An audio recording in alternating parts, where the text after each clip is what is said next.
Okay, cool. So I will take it as though we can go ahead and just reflect quickly on where we've been, the road we've traveled. Obviously, we first looked at the mindset. I thought it was quite important to explain what the mindset is, and then just so that you understand that a lot of the things you will experience in this journey are very normal. And then we went on to look at like ideas, help you come up with solutions to some problems you identify, and then also just to help you to make sure that those solutions you come up with are feasible and viable, and that they're things that you can pursue as a business opportunity, and that they're not so far-fetched. And then we look at that, and then obviously thereafter, then we looked at like design thinking specifically, just how to apply that as a way to solve problems and to just think around your the issue that you're trying to solve in your business model. And then we went on to look last week at the business model, the different types of business models. And then now today we're just looking at just a refresher on the key components of the business plan.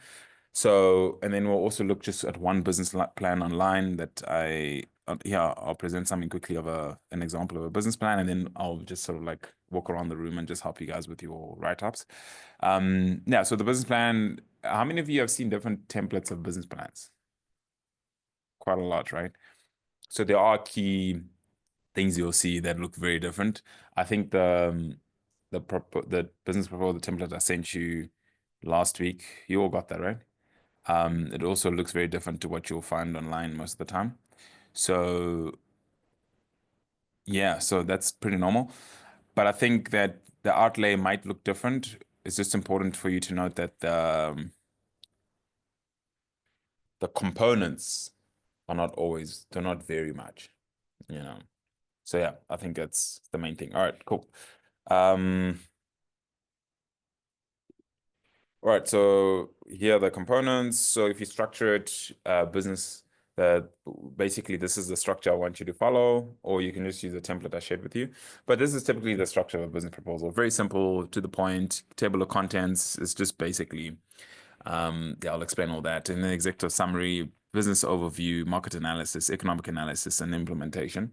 So those are the main components. You're all familiar with this because we covered this already, but I'm just doing a refresher for everybody so that they get a sense of what the structure of a business plan can look like.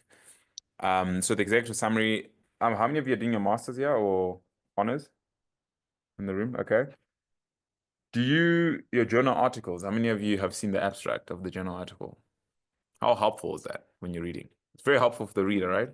So you think about your executive summary as a abstract. An abstract is basically an overview of what the reader can expect. It's a short paragraph of what the reader can expect in this document, right? It's a very concise, and it basically tells us, what are you saying? Like, what are you proposing? I think in a journal article, they'll be like, hey, this is what the study is about. We're looking at if the study is about entrepreneurial intentions. We're looking at entrepreneurial intentions amongst postgraduate students at the University of Pretoria, and our findings are that postgraduate students who study business tend to have high entrepreneurial intentions than students that don't study entrepreneurship. And then they put that in the abstract, and you already have a sense of like what you can expect in the write-up. So it kind of prepares your brain. And then anyway, just you basically want the reader to dig deeper and deeper into what you're proposing, and then that will help. And then the overview of the business. So basically, you're looking at the problem. We've already discussed the problem earlier around how you can use a design thinking approach to help you figure out how to understand the problem. And also remember, like with the problem aspect, remember with design thinking, we focus a lot on empathy and having a sense of the real lived experience of the people you're trying to solve problems for. So those things need to come through in this part of the proposal. And also, a lot of proposals I've read and evaluated over the years, a lot of people tend to be very broad. But then, I mean, they'll say, there's a lot of unemployment in my community. It's a problem, yes, but it's very broad, you know. But then if you come and you say, hey, they are a lot of youth in my community who are between the age of maybe 18 and 24 who do not have resources to go to university, so they have to resort to into the informal sector as entrepreneurs, but then they don't have the support. So my business is there to help them, train them. And that's a bit more specific, right? You're outlining the problem more specifically. So we're looking for more of that level of detail in how you articulate the problem. It's great to be broad, maybe in your opening statements, but then I want you to get to the detail, like, specifically, because we're interested in the detail because it's measurable, right? If it's too broad, it's very hard to measure, and it's very hard for me to believe that as well, that you can actually solve that problem. I mean, unemployment is a problem that government itself is struggling to solve. So if you say you want to solve it in its totality, it's like not believable. But then you can make a contribution partially by being specific. And then the solution, obviously, you can explain the solution, just explain what you'll be doing. And also in the problem as well, you can reference, it's actually important to reference your findings. So how many of you are familiar with like academic referencing, where you find data somewhere and then you reference that article? So you're more than welcome to do that in that section. Again, it just adds to the credibility of your study, of your business proposal. So if you have, for example, in your proposal, you're looking at unemployment, you can use Stats SA, for example, to say unemployment in South Africa is at 32%, and then use that stat to build your case into explaining your problem. So 32% unemployment in South Africa, but actually my community, it's a bit more stark. I think that, then you explain, and then the reader can sort of like believe that. Because you're not essentially thumb sucking, right? You want to convince this person. Because you got to think, as you write the proposal, always think of the person you're writing for as an investor who's got their money, and they're not just going to throw their money everywhere. They're going to throw their money to the right person who's convincing them based on what you're putting on paper.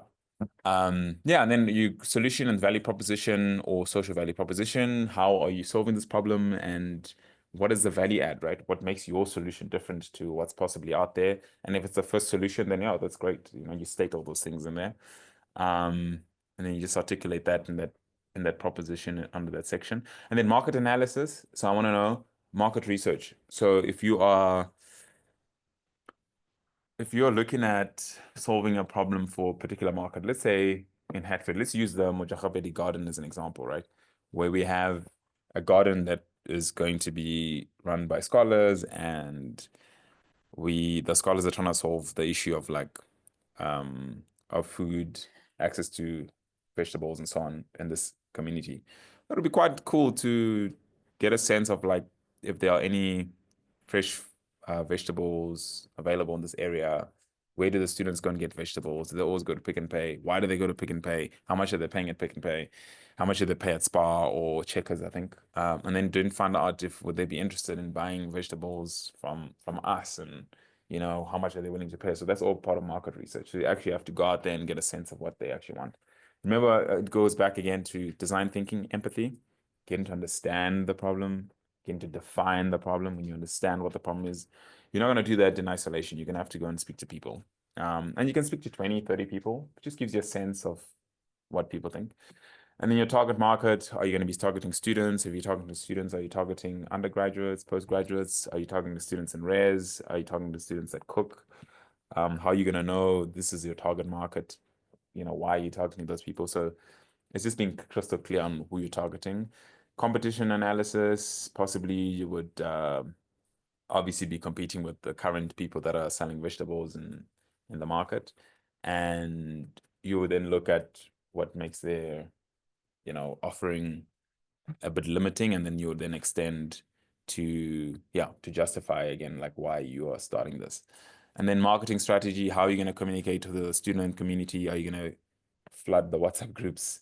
Are you going to be having posters, design? What are you going to do? Like, we want to know what's your approach. Remember, we spoke about channels last week, channels of communicating. That comes through as well. So that's something that you have to determine, what's the best way to market your vegetables. I'm just using that as an example, right? Economic analysis, the market size estimation. So this is basically you telling the reader how big do you think the market is, right? One of the biggest markets in South Africa for transport is the Taxi Association, one of the biggest markets in South Africa. It might not seem like it because you just see a taxi every day, but there's like hundreds, if not thousands of those every day, taking people from one area to the next. So they're quite a instrumental part of the market size in South Africa, right? But then that's more broad. If you're to start a taxi business, then I want to know what's your taxi, what's your route, what, that's when I know, okay, so yes, the taxi business is like huge, maybe 10 million people a day travel on a taxi in South Africa, I'm assuming now. Can't remember the exact stats, but then you would then maybe argue that no, I'm targeting the route from Pretoria, from Hatfield to Menlyn, and that route I expect maybe 400 people a day or whatever, That's you telling me about the market size. Capital investment, you're basically telling me, listen, for this business, I need 10,000 Rand because my costing is going to be like this, like that, or I need 20,000 Rand or 30,000 Rand. It's just really giving me an explanation of what the investment is. Many investors will say, what's your ask? Then you explain. And then, your forecasts, what do you think your return is going to be in the period that you'll be running the business? If there are any environmental factors to consider for your business, then you put those factors there. Remember the other day we spoke about the triple bottom line, planet, people, profits, there's environmental impact coming through again. You could look at that. And then action plan, this is basically operational plan. How is this business going to happen? What do you need to do to kickstart this business? And then also just giving details to what's required to implement the venture. I need to register a business account. I need to register the business officially so that it's formalized. And then from there on, I need to, walk through the steps, purchase a machine, and I need to then buy this equipment and whatever. All the things you need to do to get this business to kick off, you sort of need to put them in that action plan so that when you do get the fund, you kind of know how to implement that. Don't worry, I have a 6 months action plan, but that's mostly something that I send to all the people that receive the fund. It just helps you to know exactly what your steps will be once you get the money. Because sometimes entrepreneurs don't know what to do, and then they end up buying stuff with the money, not good. The guys start charging the money. All right. So, yeah, any questions? No, you guys good? Um, yeah, so I'm gonna quickly, yeah, go on. Do we now have to include in, because I've seen some business proposals have the SWOT analysis. Do we have to include it in this case or no? You can, but what's the SWOT analysis would fall under you sort of like that would maybe fall under the competition, where you're explaining your strengths, weaknesses, opportunities, and threats. Yeah, you can, yeah, you can. This is just a guide for you to, but just don't only put it there if you feel like it's necessary. Yeah. Any other questions? So let me try and show you an example of a award-winning. Yes, the proposal, there's a question online. Does the proposal apply for businesses outside South Africa? Yes, of course. You still have to submit if you're gonna submit individually. Because remember, we've got two channels, right? We've got the group projects at Mojagabedi. There's two projects, the B project and the crop project. And then we also have the individual projects where you might submit individually for your business. So if you're submitting individually, then yes, you still have to write a proposal. Even the group project's also writing a proposal. So we'll all have to write a proposal. All right, so let me show you a quick presentation. Let me show you a quick business,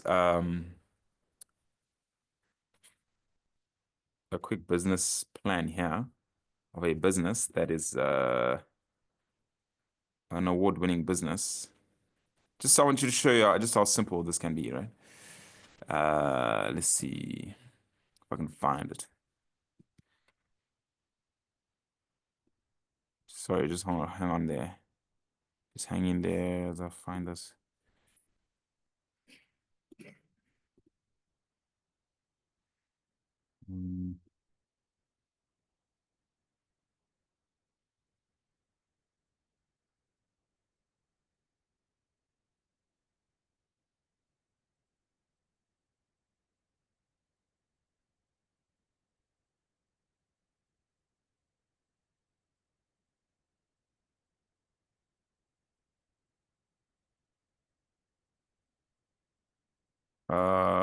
Okay. Let me stop sharing the screen. Maybe let me try and share the screen differently. All right, let me show you a quick, I think I found a way to share now quickly. Yeah, there we go. All right. Have a look at this. Yeah, can you guys see that? Let me just make it a little bigger.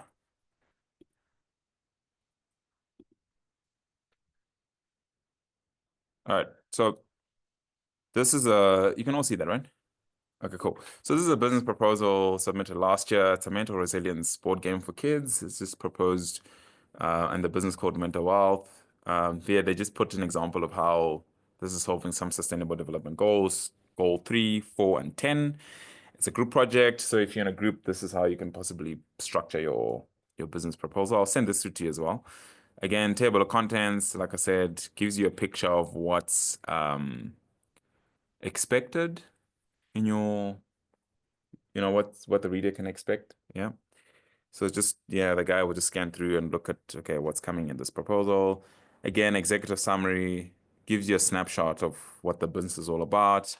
Just by looking at this, I already know that it offers an interactive and educational board game as an innovative solution to equip children with crucial mental health tools through an engaging gameplay, which fosters resilience and emotional management. So already I kind of have a sense of what channel this business is in. The overview of the business, the problem: children in New Zealand often don't fully understand the long-term impact of poor mental health, leading to a harmful cycle of distress and negative outcomes. And they go on to explain the solution. The board game offers an innovative approach to mental health education, focusing on interactive, play-based learning to empower children aged 5 and 12 with essential skills. Again, they went broad, but then went specific. Then the solution, very specific, very clear. And not a lot of waffle, straight to the point, and it looks pretty nice. And then the product description, again, it's just sort of like explaining what the board game will look like, game plan, just explaining more about this. And then the market analysis, looking at this, explaining the market analysis, how they arrived at this, market research, what research that they've done. You see that little reference there, 2017, yeah. So you're more than welcome to add your reference there as well, wherever you are arguing and so on. There's also another reference here at the bottom there under market research, because if you've done your research, at least the stats need to come from somewhere. Target market, very clear, great. People aged between the age of 5 and 12, primary school kids, target market, very specific. Schools and educational institutions, also specific. Parents, mental health organization, New Zealand Police, for example. Yeah, so that just explains competition analysis, economic analysis, implementation plan, first year, second year, and beyond. Yeah, so references as well added there just to make sure that if the investor wants to go and read, they can just cross-check that. Does that give you guys a sense of what's expected? Yeah, pretty simple, eh? It looks simple, right? It doesn't seem like it's far-fetched. Eh? How many pages is this document? This is like about 5 pages. It's not much, but it's thorough, Okay, I'll stop sharing now. I'll maybe just go back to the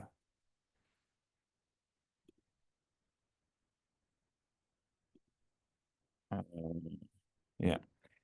Maybe just go back here again to the questions slide.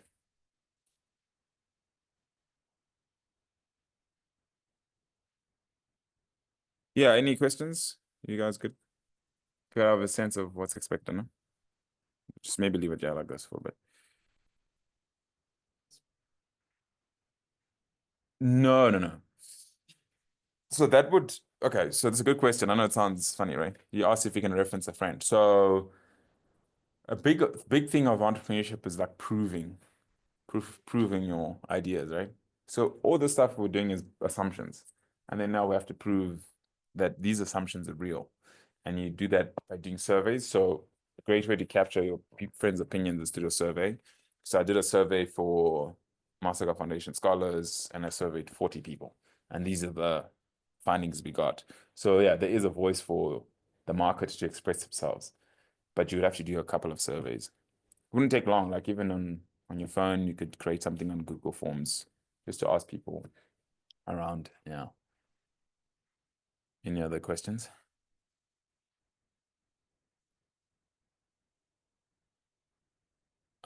Anybody online want to get clarity on a few things? Yeah, it's good. Find that you reference somebody who's who the investor is against. That's a different conversation. So he's asking if it's good to reference your in your proposal, and then your reference is met with maybe a person who doesn't share the same view, and that person happens to be maybe an investor, and it's okay. It's good to have those conversations with the investor, for instance. Yeah, I think you would all know that at some point, I think Elon Musk was very vocal about how he didn't like Trump, and now they seem to be very close. So views change, right?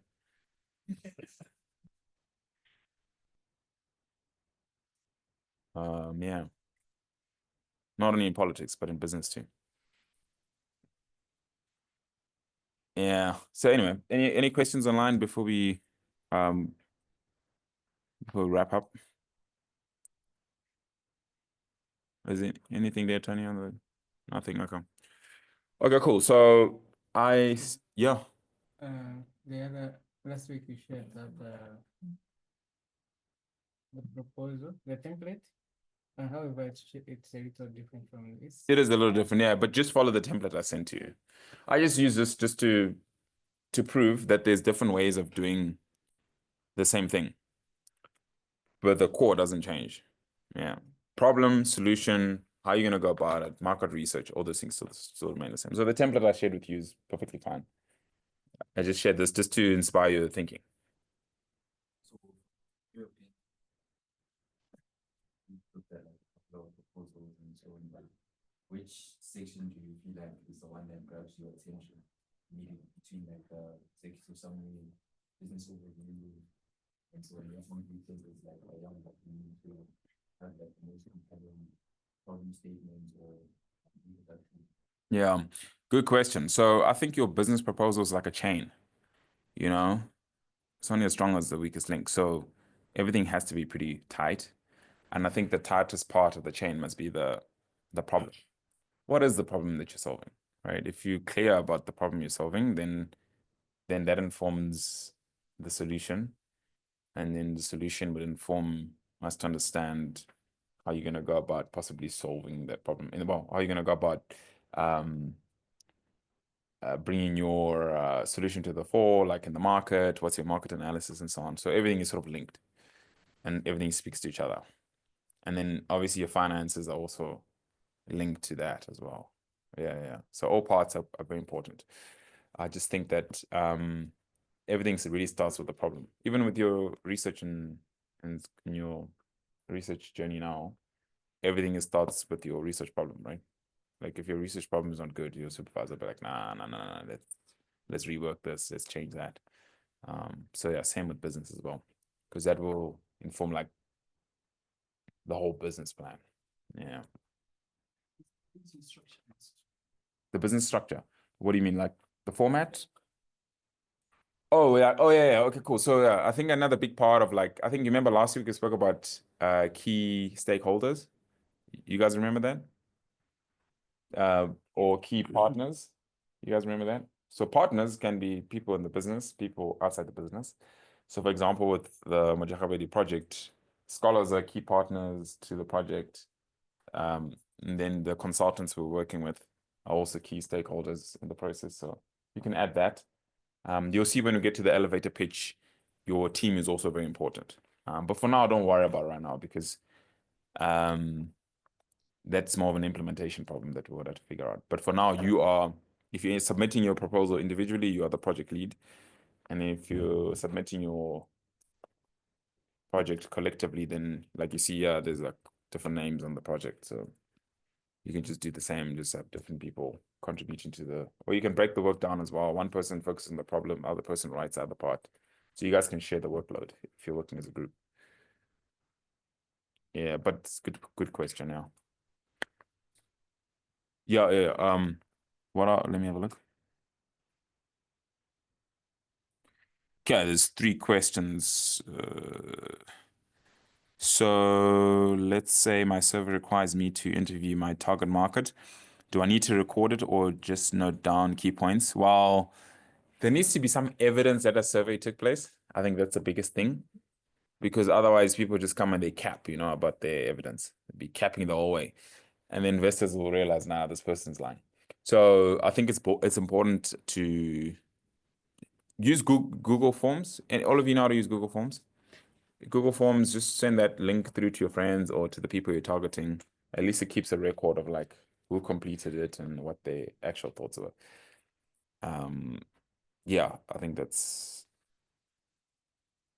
because it's asking if in case the market analysis is done physically, asking people and so forth, is this sufficient if the results are just reported with no evidence, or must I just okay? Yeah, it's good to have the evidence, right?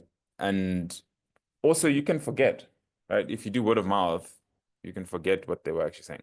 So it's good to just, if you're going to do an interview, then it's good to tell the person they're being recorded. I think it's good to get consent, before you do that. So it's good to just have people understand, hey, I'm doing a little study on trying to understand something in this area. Is it okay if I record you? Okay, cool. No, I'm not okay with it. All right. Can I write it down then? Something like that. Yeah. Just the last question. I'm assuming because like this proposal is directed at children from 5 to 12. Yeah. See a lot of color and pictures and everything. Would you prefer that or like a more minimalist kind of approach? Yeah, so good question. So he's asking, I'm just going to repeat it for everyone online because I'm not sure if they heard that. So he's just asking if he says this proposal seems to have a lot of color, right? So the proposal is for the reader, and the reader is the investor, right? So this proposal, yes, this business is targeting kids, but then the person reading it is the investor. So it doesn't really have to have color. But I think the color makes it more interesting to look at, don't you think? I can show you another one. Hey, look at this one. Different project altogether, but different feel. It's a bit boring, isn't it? But it's still not going to work against you, right? It's just a little different. All of you have your own ways of working, right? But I've that's why I put the template there. Just follow the template I've put there. Let me show you another one. Look at this one. Different. Yeah. Very different. But all capturing the same thing, I think. Yeah, anyway. Yeah. So the look and feel is really up to you, but I think following that template will help you. I think when we get to the slides of the pitch deck, when you're going to present in front of the judges, which is probably end of April, Yeah, end of April. Yeah. So we've got a bit of time to present, to get your businesses together. You and I will work hard to make sure that we get there, right?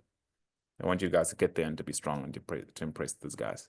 And then hopefully they can select your business to get some money, right? So yeah. Yeah, that's fine. Yeah, we could look at that. It's a good question. Have we had OPM, you've presented at something remotely.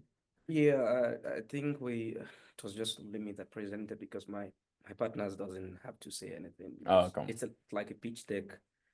It's good that if my partners were around or if they could present, it would have been nice. But because of the time, I mean, we were only given just 3 minutes to present Yeah. the whole business. Yeah. So I don't think I have the time to Yeah. start and change the slide or anything. So I just handled everything just to be able to convince the guys within 3 minutes. So I have to convince them within 3 minutes. Exactly. 3 minutes, yeah. We structure like that actually here as well. 3 minutes and 2 minutes for questions and answers. So it's very short to the point. Gotta know your stuff. Boom, boom, boom. The proposal is also sent to the judges as well to read through them beforehand. And then they maybe come there with predetermined questions, and then they ask you there on the spot after listening to you. Yeah.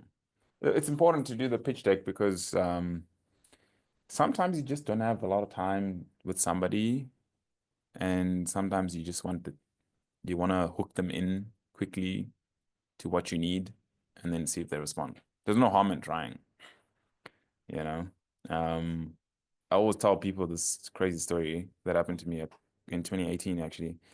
I was at some event, and I was walking in the corridor, and then I bumped into Richard Branson, right? And then I was like, oh, great time, but then if I had a pitch deck in my mind, like how to pitch in 30 seconds, like, hey, Mr. Branson, I have this business and I think it will be something you're interested in.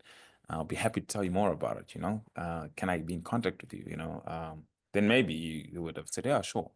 But, in that moment I was starstruck and I was all excited, But that's the importance again of like having a pitch deck in this format, but then also in your mind, if you meet Tony and Tony is like a rich guy and you need money from him, you can just say, hey, Tony, Mr. Tony, nice to meet you. Like, I've got this business that's in your area of interest. I would like to discuss a bit further because I think it'll add good value, add more value to your life and to many people. If he's interested, he'll say yes. If he's not, he's not. But at least I tried, right? So, but don't worry, the pitch decks, we'll get to those maybe in like 3 weeks from now. But I need to get these proposals. We need to get this proposal. We need to get to work and get these proposals done. Yeah. Cool. Any other questions before I So you close the said, meeting? so you said the proposals will be sent ahead of time to the judges. Yeah. Right, and is it including say pitch deck slide or things like that? No, the pitch deck side, no, they'll only see that on the day. But I'll work through, I've got templates for all these things. So I'll send you the pitch deck slide when we get there. Because your proposal must be drafted first before the pitch deck. And then your pitch deck is a summary of the proposal. Yeah. Any questions online? Anybody who might want to say a thing or two?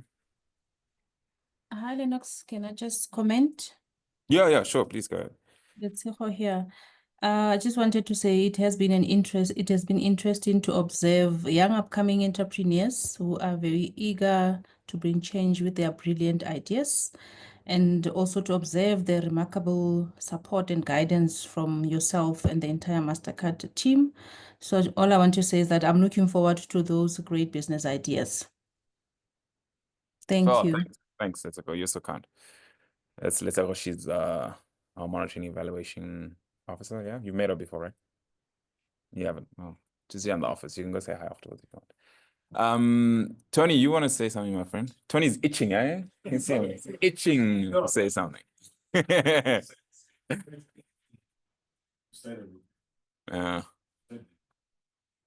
So from that day, just from you guys to the cute, but just be interesting enough because people give money to who they like, not necessarily. Most times, I'm not saying always. So you have to make the impression with that 3 minutes that OPM is talking about. So you have to make the impression, to make a very good impression, you're able to talk about your problem, and then you articulate very well how you function, how it's going to be. I think that will, attract the interest of whoever is sitting as the judge, maybe Lennox, to have it. I'm not one of the judges, but yeah. And those guys are thorough when they come, man. They're real entrepreneurial investors, so because it gives you a real experience of what you're going to go through in the real world. I saw David had a question. David, you can speak. You can unmute and speak. Hello everyone. Thank you so much, Mr. Lennox, for taking us through. Yeah, it's been quite enlightening. I just wanted to ask, for a business of this scale, I mean, many of us are just starting. Yeah.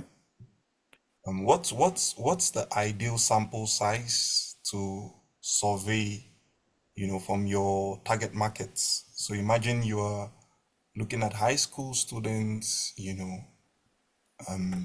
maybe people in grade 12 or grade 11 and grade 12. What would be, the ideal sample size, in conducting your market evaluation? Yeah. That's a good question. Imagine you pick a school. Sorry to just, Yeah, please go ahead. Yeah. Imagine you pick a school and then you just want to use that school, to get a bit of an idea as to whether your value proposition actually is credible. So what is the ideal sample size that you think will be convincing enough to, ensure that you have something that is feasible, something that is credible, something that is workable, and something that is sellable? Yeah. So I don't want to go academic on this now, but I think it depends if you're doing qualitative like approach in the sense that are you doing like interviews with people, or are you doing a quantitative approach? Are you sending out a survey and they're just completing the survey? Maybe rate your experience of the quality of vegetables in Hatfields, 1 being good and 5 being bad. And then the next question, so that's quantitative, right? So maybe David, we want to explain what I how think what maybe- approach he wants to take, So- because if it's qualitative, maybe at least 12 to 16 interviews is not bad. I'm not And then sure if it's if, quant, if you're not misinterpreting him. I think he's just trying to talk in terms of like quantity, like say interratio. When you say a whole school now, you're saying yeah, 50 people interviewed. Is that enough? Or 20 people interviewed? I think maybe that's what Yeah, he's yeah. trying to So say, with- I don't know. yeah. So I get you. Yeah. So with qual, if it's interviews, I think maybe anything between 12 to 16 is actually really good. But then if the school's got And I also think it 10,000 depends- kids, then the questions are enough. Yeah, I yeah. also think it depends on the landscape of Yeah. where the area of focus. Like for someone who wants to target the whole world now, Uh, you cannot look at your survey in South Africa alone and then tell me it is okay. yeah, it's not. That's just so it depends on the spread of your Yeah, your population is very important, man. The bigger the population, the bigger the sample must be. But I don't want to get into that right now. But I think, David, to answer your question, the more the merrier, right? I think it's safe to say that. But Tony, you want to say something? Yeah, it's not I'm actually itching to. Yeah. No, he is itching, always. Yeah, for investors, I think a good traction is for you to have up to 100 customers. Yeah. So if you're doing a sample size and you have up to like 10 respondents, I think that should be sizable enough. And then again, if you're working with Sorry to interrupt. I can't hear Tony. Tony, please all right, can let me you? have it down. No, wait. Wait, Tony, just switch to your mic. I'll mute. Just sort of. Sorry, David, 1 second. Tony will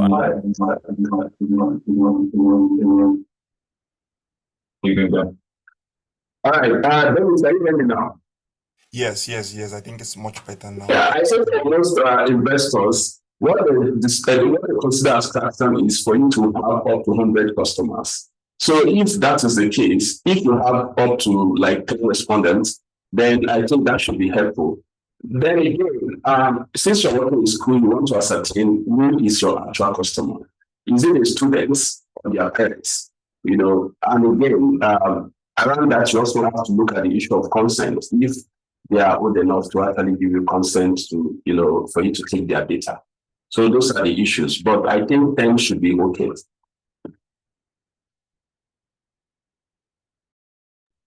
Are you happy with that, Devin? Yeah, thank you for that You perspective. can disagree with Tony. You don't have to agree with him.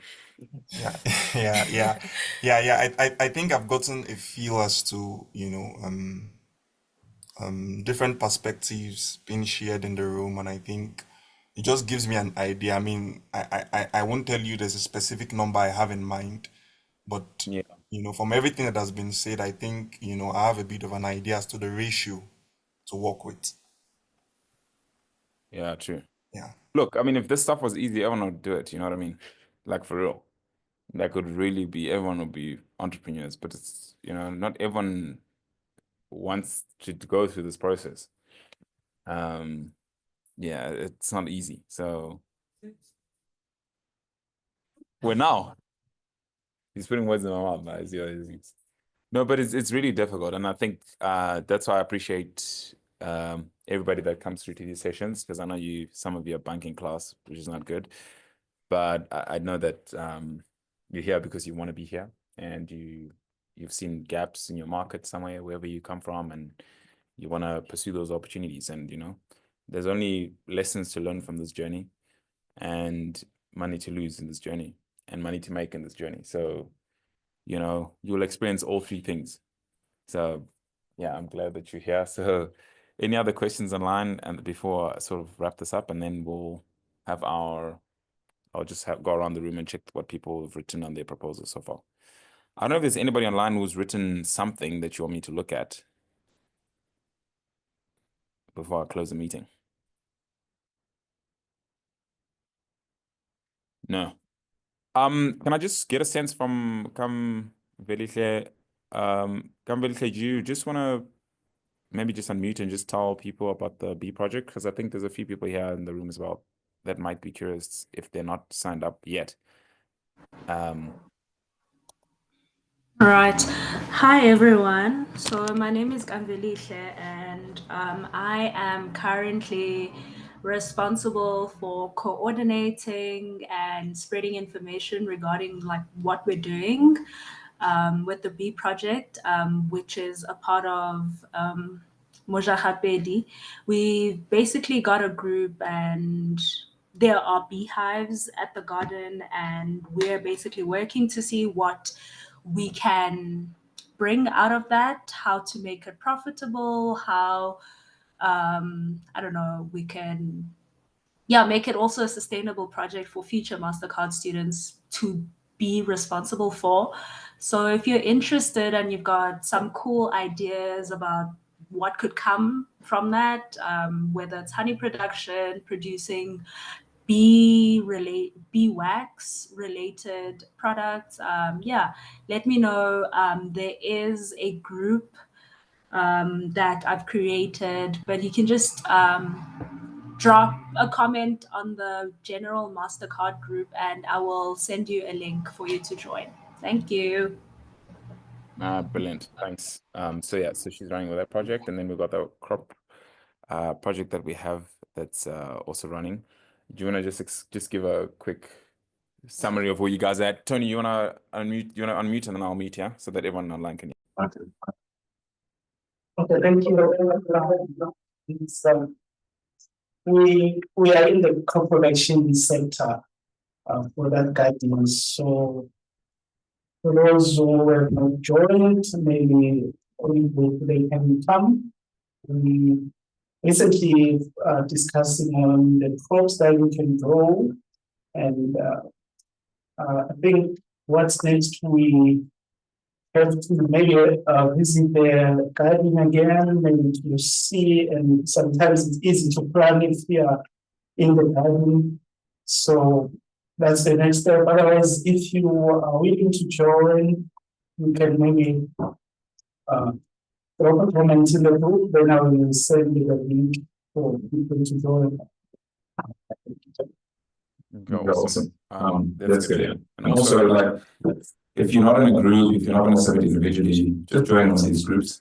Just help where you can. And I know the group project leaders sometimes get a little worried because there's not a lot of interaction, but it all comes, right? Rome wasn't built in one day, as you know, and this business is not going to be built in one day. It's going to take time. Some people will opt out, some people will fall through, but that's why I'm here, right? To help you. Like, to make sure that we get there.